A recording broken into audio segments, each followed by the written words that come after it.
안녕하세요, 가치아입니다. 7월 12일 수요일 국내 시장이 마감되었습니다. 자, 오늘도 생각보다 시장 흐름이 괜찮았어요. 물론 종목마다 조금은 차이는 있겠지만 전체적인 시장 흐름을 보면 코스피도 0.5% 가까운 상승이 나오면서 어제의 좋은 기운이 오늘까지 이어졌던 것 같습니다. 그리고 코스닥도 마찬가지로 코스닥은 상승폭이 조금은 덜 했었네요. 0.1%. 그래도 어제하고 비슷하게 마무리가 되었던 만큼 시장 흐름이 나쁘지 않았다고 생각이 되고요. 그리고 시가총액 상위 종목들을 보면 오늘 눈에 띄었던 것은 포스코홀딩스, 이 종목이 6% 가까운 상승이 나왔고, 또 셀트리온 그룹주도 합병이나 이야기가 나왔죠. 그래서 오늘 4% 상승이 나왔습니다. 일단 포스코홀딩스는 조금 뒤에서 말씀을 들어보고, 또 반도체 관련주도 흐름이 괜찮았었고, 반대로 2차전지 관련주, 이쪽은 그렇게 흐름이 좋진 않았던 것 같아요. 자동차도 마찬가지고요. 그리고 코스닥은 오늘은 코스닥의 에코프로 그룹주가 급락이 나왔고, 여기도 마찬가지로 셀트리온 헬스케어하고 셀트리온 제약, 오늘 굉장히 크게 상승이 나왔죠. 그리고 전반적으로 2차전지 관련주를 제외하고 대부분의 종목들이 좋은 흐름이 나왔습니다. 그리고 코스피의 수급을 보면 오늘도 외국인이 2천억이 넘는 순매수가 들어왔고, 이틀 연속으로 매수세가 이어지고 있습니다. 그래서 거래대금도 거의 한 달 만에 12조 원을 돌파했고, 또 코스닥은 반대로 코스닥은 외국인의 많은 순매도가 나왔었네요. 그리고 삼성전자, 오늘도 외국인이 1,000억이 넘는 많은 순매수가 들어왔고 정말 한결같이 매수세가 이어지고 있습니다. 그리고 하이닉스는 모처럼 외국인의 순매수가 들어왔고 기관도 같이 들어왔었네요. 이어서 오늘 큰 상승이 나왔던 포스코홀딩스, 이 종목은 그렇게 수급은 좋지 않지만 오늘만큼은 기관과 외국인의 많은 순매수가 들어왔습니다. 그리고 에코프로비엠, 오늘 5% 급락이 나왔고 외국인은 1,000억이 넘는 많은 순매도가 나왔습니다. 기관도 많은 순매도가 있었고요. 이어서 주체별 매매 동향에 대해서 살펴보도록 하겠습니다. 7월 12일 외국인이 가장 많이 매수한 종목은 삼성전자, 삼성중공업, 포스코홀딩스, 삼성엔지니어링, 현대로템, 이렇게 각각 매수했고, 그리고 기관도 포스코홀딩스, 네이버, SK하이닉스, 대한항공, 카카오, 모처럼 플랫폼 기업들이 포함이 되어 있네요. 이어서 해외 증시를 보면 전날 미국 증시는 소폭의 반등이 나왔습니다. 나스닥이 0.55% 상승이 나왔고, 그리고 S&P 500은 0.67%가 나왔죠. 또 다우지수도 0.9% 상승이 나오면서 지난주에는 흐름이 조금은 부진했었다면 이번 주는 조금 돌려 세우는 모습이 나오고 있어요. 그리고 반도체 지수는 어제 많은 상승이 나와서인지 오늘은 거의 보합이었죠. 그리고 아시아 증시를 보면 일본 니케이는 0.5% 하락이 나오고 있고, 직전 저점을 이탈했기 때문에 아무래도 60일선까지는 조금은 열어두는 것이 필요할 것 같고요. 그리고 대만 증시는 소폭의 상승이 나오고 있습니다. 그리고 중국은 거의 보합이죠. 우선 오늘 밤에는 정말 중요한 이슈가 있어요. 미국의 소비자 물가지수 발표를 앞두고 있고 한국 시간으로 저녁 9시 30분이거든요. 그래서 여유가 되시는 분들이라면 그 시간에 맞춰서 기사를 한번 찾아보시고요. 예상을 하는 물가는 3.1%라고 말씀드렸어요. 그런데 가능성적인 측면을 본다면 어쩌면 2%대도 나올 가능성이 상당히 높다고 볼 수 있습니다. 직전 3개월 동안도 예상치를 하회했던 만큼 그런 부분을 대입해 볼 수가 있겠죠. 그렇지만 이게 주가에 어떤 큰 영향을 미치기에는 시기상으로는 조금 지났다고 생각이 돼요. 소비자 물가지수가 정점이었을 때, 작년 이맘때였다면 상승이든 하락이든 굉장히 큰 영향으로 다가왔겠지만 지금은 그런 부분에서 조금 지났다고 생각이 되거든요. 하지만 제가 조금 중요하게 보는 것은 정말로 실제로 2%대가 나온다면 연준에서 계속 이런 말을 했었거든요. 물가가 2%대에 진입하기 전까지는 금리 인하에 대해서는 생각이 없다, 이런 발언을 계속 강조했었던 만큼 실제로 2%대에 진입을 한다면 연준의 논리로 봤을 때는 금리 인하의 기준이 될 수 있잖아요.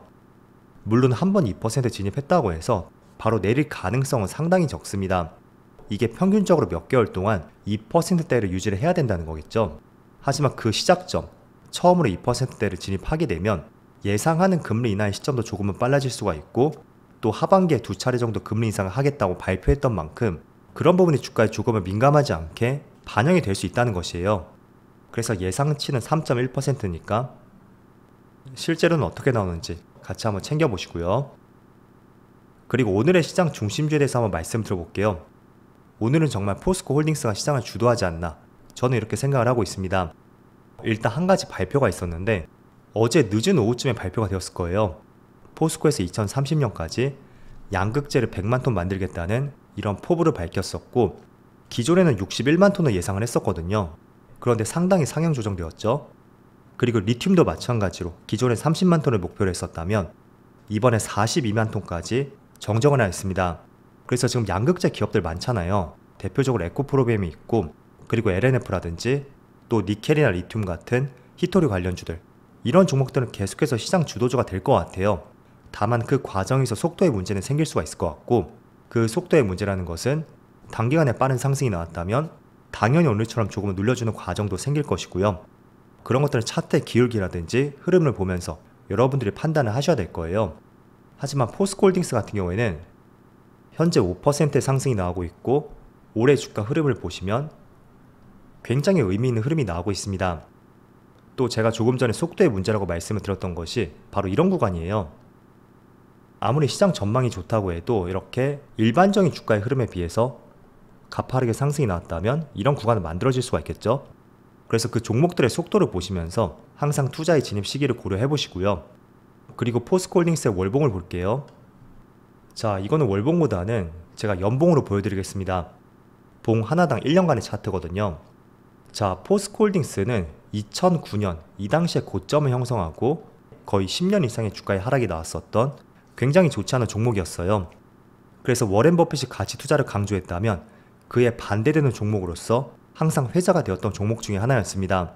그래서 국내 산업은 가치 투자를 했었다면 이렇게 반대로 움직이는 종목이 정말 많다, 이런 예시가 되었던 대표적인 종목이었거든요.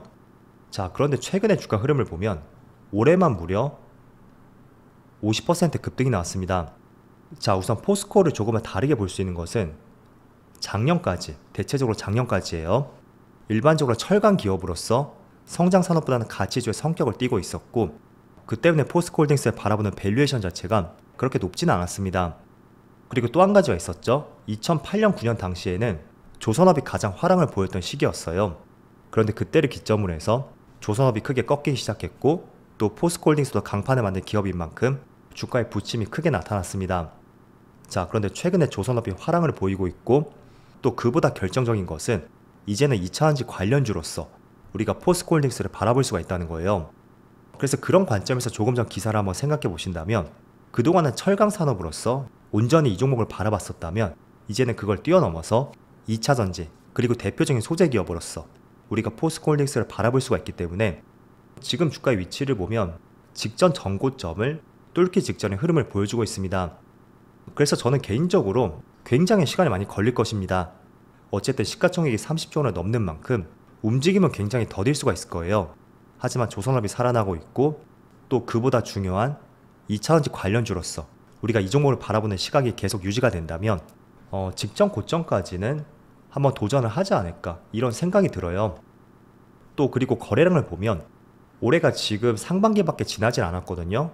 그런데 역사상 가장 많은 거래량이 실렸습니다. 그래서 이게 연말이 되었을 때는 거래량이 정말 이 정도까지는 올라가겠죠. 따라서 우리가 포스코홀딩스를 바라보는 시각 자체를 조금은 바꿔보자고 말씀드리겠고, 자, 그걸 단적으로 보여드릴 수 있는 것이 현대제철을 보여드릴게요. 우선 현대제철은 포스코홀딩스와 마찬가지로 관련 사업을 하는 기업 중에 하나입니다. 국내의 넘버2 제철 회사죠. 자, 그런데 올해의 주가 흐름을 보면 9%밖에 상승하지 않았어요. 그래서 지금의 상승은 철강 산업보다는 2차전지 그쪽에 모멘텀을 받고 있고, 과거에는 받지 않았던 모멘텀 중에 하나이니까 우리가 그런 부분에 조금은 집중해서 보자, 이렇게 말씀드리는 것이에요. 자, 그리고 지금부터는 연기금의 수급에 대해서 한번 살펴보겠습니다. 일단 연기금 같은 경우에는 저는 장기 투자의 성향을 갖고 있다고 생각을 하고 있거든요. 뭐 짧게는 6개월, 아니면 정말 몇 년 이상 장기 투자의 성향을 갖고 있다고 판단하고 있습니다. 자, 그런데 최근에 연기금이 매수하는 종목들을 한번 살펴볼게요.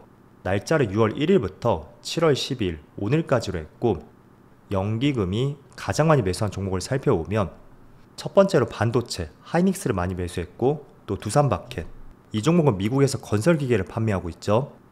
그리고 대한항공이 있고 하이브, 하나오션, 한국항공우주 이런 종목들을 많이 매수했습니다. 일단은 연기금이 매수한 종목을 참조해 본다면 약간의 시장 트렌드라든지 지금의 방향성 이런 것들을 많이 참조해 볼 수가 있을 거예요. 그래서 삼성전자보다 하이닉스를 많이 매수했다는 것은 AI 반도체 대장주로서 하이닉스를 조금 더 좋게 봤다고 볼 수 있겠죠. 어쨌든 이 부분은 사실적인 것이 HBM3 이게 대표적인 AI 반도체이고 하이닉스가 세계 시장에서 점유율 1위를 가져가고 있습니다. 그리고 두 번째로 두산바켓. 자, 지금 미국 시장은 주택 시장이 호황을 보이고 있거든요.